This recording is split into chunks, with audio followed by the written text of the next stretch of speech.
팔복 강해설교 16번째 시간 마태복음 5장 10절에서부터 12절까지의 말씀을 근거로 박해를 이기려면 이란 제목으로 함께 말씀을 나누도록 하겠습니다. 마태복음 5장 10절부터 12절까지 제가 읽도록 하겠습니다. 의를 위하여 박해를 받는 자는 복이 있나니 천국이 그들의 것임이라. 나로 말미암아 너희를 유혹하고 박해하고 거짓으로 너희를 거슬러 모든 악한 말을 할 때에는 너희에게 복이 있나니 기뻐하고 즐거워하라. 하늘에서 너희의 상이 큼이라. 너희 전에 있던 선지자들도 이같이 박해하였느니라. 아멘. 기독교인들의 박해를 받는 이유는 7번째 복에 언급한 화평자와 관련되어 있습니다. 화평자는 하나님의 자녀로서 하나님을 배반한 세상 원리를 부정하고 사람들로 하나님과 바른 관계로 돌이키도록 만들기 때문에 세상은 그리스도인을 핍박합니다. 세상은 그리스도인이 선하고 고상해서 박해를 하는 게 아니라 세상을 반대하기 때문에 박해를 하는 겁니다. 세상을 위태롭게 할 가르침과 메시지가 그리스도인들에게 있으므로 성도를 가만두지 않는 겁니다. 예수님께서 교회에 맡겨주신 이 복음이 세상에는 시한폭탄과 같은 것입니다. 하나님의 말씀을 마음에 새기고 성령의 조명하심과 인도하심을 쫓아 사는 성도가 세상 사람들의 눈에는 미움이 됩니다. 사도 바울은 고린도후서 2장 14절부터 16절에 성도의 삶은 사람들로부터 두 가지 반응을 불러일으킬 것이다 라고 말합니다. 자, 고린도후서 2장 14절부터 16절에 이렇게 기록되어 있습니다. 항상 우리를 그리스도 안에서 이기게 하시고 우리로 말미암아 각처에서 그리스도를 아는 냄새를 나타내시는 하나님께 감사하노라. 우리는 구원받은 자들에게나 망하는 자들에게나 하나님 앞에서 그리스도의 향기니 이 사람에게는 사망으로부터 사망에 이르는 냄새요 저 사람에게는 생명으로부터 생명에 이르는 냄새라. 누가 이 일을 감당하리요. 자, 그리스도의 향기가 어떤 사람에게는 생명의 냄새로 어떤 사람에게는 사망의 냄새가 됩니다. 자, 이는 당시 로마 군인들이 전쟁에서 승리한 후에 도시에 입성했을 때 축하 행렬의 모습을 배경으로 사도 바울이 기록한 겁니다. 전쟁에서 승리를 한 군대가 도시로 들어오면 맨 앞에 나팔수가가 나갑니다. 그리고 그 뒤에 군기를 든 병사들이 가고 승리한 장군이 사람들의 환호를 받으며 마차를 타고 지나갑니다. 그리고 악기를 든 사람들이 지나가는데 이때 여자들이 꽃잎을 뿌리며 나옵니다. 개성행렬의 마지막에는 전쟁에서 얻은 전리품이 들어오기 시작을 하는데 이때 쇠사슬에 묶인 전쟁포로들이 줄을 지어서 걸어 나옵니다. 그리고 그 뒤로는 신전에 제사를 드리기 위한 제물들이 따라오고 곳곳에 사제들이 연기가 나는 통을 들고서 지나갑니다. 자, 이 연기통에서 나오는 연기는 전쟁을 이긴 것에 자기 신들에게 감사하고 또 전쟁 중에 얻은 상처와 악취를 없애는 역할을 합니다. 여인들이 뿌린 꽃향기와 사제들의 연기통에서 오르는 이 연기가 행렬 속에 퍼져나갑니다. 이때 이 향기는 전쟁에서 승리한 군인들에게는 생명의 향기일 겁니다. 그러나 전쟁에 패배하여 노예로 끌려온 이 포로민들에게 이 향기는 죽음의 향기이고 불확실한 미래를 알리는 향기일 겁니다. 같은 냄새인데 사람에 따라 받아들이는 의미가 완전히 다른 겁니다. 승리하신 우리 주 그리스도의 향기가 누군가에게는 생명의 냄새가 되겠지만 다른 누군가에는 사망의 냄새로 느껴질 겁니다. 사망의 냄새로 느껴지는 그 사람이 바로 세상입니다. 세상은 그리스도의 향기를 미워하고 싫어합니다. 그리스도의 향기를 내고자 하는 성도를 향해서 세상이 끔찍하게 반항하고 역겨워하는 것이 어찌 보면 굉장히 당연한 겁니다. 세상은 하나님 앞에 이미 패하였습니다. 세상은 하나님의 심판을 무섭고 두려워하며 답답한 마음으로 기다리고 있는 중에 있습니다. 세상에는 소망이 없습니다. 세상에 소망 없음을 그리스도의 이름으로 복음 선포를 통해 말씀으로 들추어내는 이 교회를 세상이 결코 좋아할 수 없는 것은 당연한 일입니다. 그러므로 성도 되신 여러분, 세상의 반대를 두려워해서는 안 됩니다. 세상의 미움을 당연한 것으로 여기시고 담대해져야 합니다. 오늘날 성도의 문제는 세상으로부터 칭찬을 받고 존경을 받는 것이 복음 전도의 핵심이라고 생각하는 데 있습니다. 복음이 약화된 교회는 하나님의 말씀을 바르게 전함으로 세상으로부터 받아야 할 질타와 반대조차도 두려워하고 있습니다. 다시 본문으로 돌아오면 예수님께서는 의를 위하여 핍박을 받는 자가 복이 있다라고 말씀하십니다. 그렇다면 여기에서 의는 무엇일까요?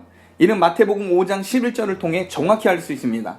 마태복음 5장 11절에 나로 말미암아 너희를 욕하고 박해하고 거짓으로 너희를 거슬러 모든 악한 말을 할 때에는 너희에게 복이 있나니 11절에서 나는이라고 되어 있는데 이 나는은 예수님을 가리킵니다. 10절에 의를 위하여 박해를 받는데 여기서의 의는 또 곧 11절에 예수님을 말하는 겁니다. 의를 위하여 박해를 받는 자는 곧 예수님을 위해 박해를 받는 자라고 볼 수 있습니다. 예수님은 자기 때문에 욕을 먹고 박해를 당하고 악한 자들의 술수로 어려움을 당하여도 기뻐하라고 하십니다. 여러분, 복음의 핵심은 예수님입니다.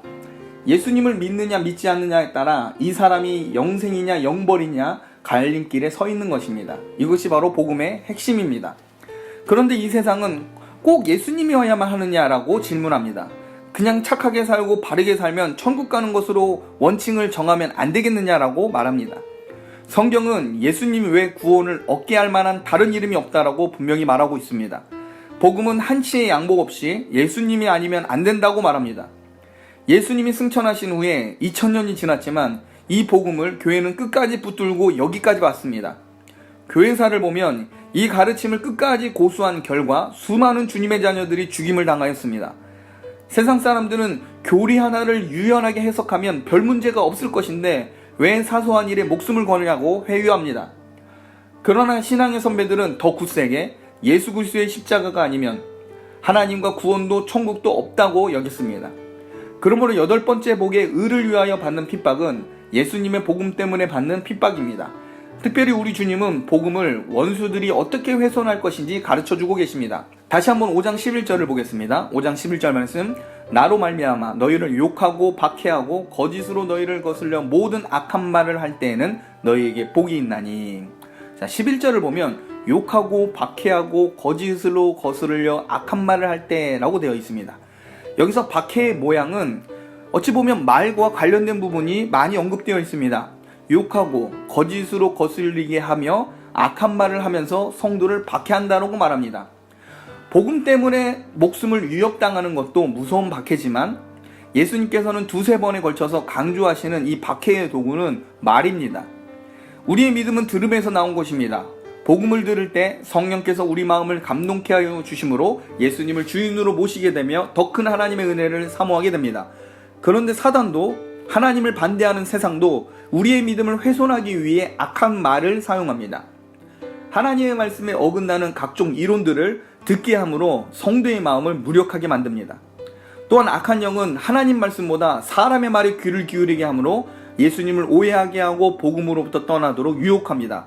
말의 형태로 나타난 이 핍박은 예수님 당시보다 오늘날 이 시대엔 더 많이 자주 나타나고 있습니다. 인터넷을 통해 교회가 행한 악한 일을 폭로함으로 모든 교회에 대한 이미지를 무너뜨립니다. 동시에 교회를 비웃고 더 나아가 하나님과 은혜의 방편으로 주어진 모든 것들을 어리석은 것으로 보게 만듭니다. 더 나아가 교회 가운데 맡겨진 복음조차도 사소하고 무능한 것으로 취급하게 만듭니다. 현대에 들어서 초대교회 때보다 다양하고 박식한 이단들이 나타났습니다. 이단들이 대대적으로 일어나 성도를 말로 박해합니다. 수많은 거짓 교리를 양산하고 예수님의 이름을 빙자하여 말씀을 왜곡하여 성도를 혼란하게 만듭니다. 어느덧 세상은 교묘하게 예수님을 가까이 하는 것을 비정상적인 것처럼 몰아가는 분위기로 가고 있습니다. 예수님 때문에 핍박을 당할 수 있겠습니까? 이렇게 질문하면 대부분 목숨을 걸고 순교할 각오를 묻는 것으로만 생각합니다. 그러나 성도의 넘어짐은 작고 사소한 말에서부터 시작되었음을 여러분 기억하셔야 합니다.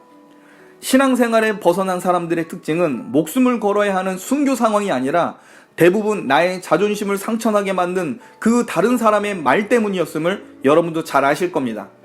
그렇다면 예수님을 위해서 박해를 받기 전에 성도는 무엇을 준비해야 할까요? 여러분, 복음을 알아야 합니다. 세상 말 속에 담긴 악한 이론을 파할 권세 있는 말씀의 가르침을 여러분이 알고 계셔야 합니다. 내 영혼에 상처를 주는 말들이 여러분의 귓전에 들려올 때 끝까지 하나님을 붙들어야 할 이유를 가지고 여러분 스스로를 설득시켜셔야 합니다. 여러분의 인내심을 테스트하는 수준이 아니라 여러분의 진리를 여러분의 영혼에 적용되게까지 여러분은 복음을 굳세게 아셔야 합니다. 말의 공격으로 인해 여러분의 감정이 성나 있을 때 내 영혼아 너는 낭망하지 말고 잠잠히 하나님을 바라보아야 한다라고 설득할 수 있는 이 교리가 확신 속에 적용되어야 합니다. 여러분, 이 싸움은 쉽지가 않습니다. 이 싸움은 육신이 죽고 사는 문제 같진 않지만 영혼과 신앙을 걸고 싸우는 것이기에 더 치열하고 무서운 대결입니다. 말을 통해 주어지는 박해가 눈에 보이는 순교냐 배교냐의 문제는 아닙니다. 그러나 세상 말로 인해 무너져서 신앙을 포기한 사람이 순교하지 않고 목숨을 지키고자 배교하는 사람보다 더 많다는 사실을 여러분 아셔야 합니다. 복음이 왜 중요하고 복음이 어떤 의미이며 복음이 이 세상 역사 속에 얼마나 찬란한 역할을 했는지 알고 자랑할 수 있는 성도가 세상으로부터 나오는 이 말의 핍박을 이길 수가 있습니다. 세상이 예수님을 부정하고 욕하고 예수님의 이름을 망령되게 여기도록 분위기를 몰아가도 우리 신비에 새겨진 예수님의 말씀은 결국 세상의 말을 이길 겁니다. 세상 말뿐 아니라 더 큰 위협도 이기도록 역사하실 겁니다. 세상 말에서부터 성도가 밀리면 그때부터 신앙생활은 어렵게 됩니다. 그러므로 여러분 예수님을 배우십시오. 말씀에 창념해야 합니다.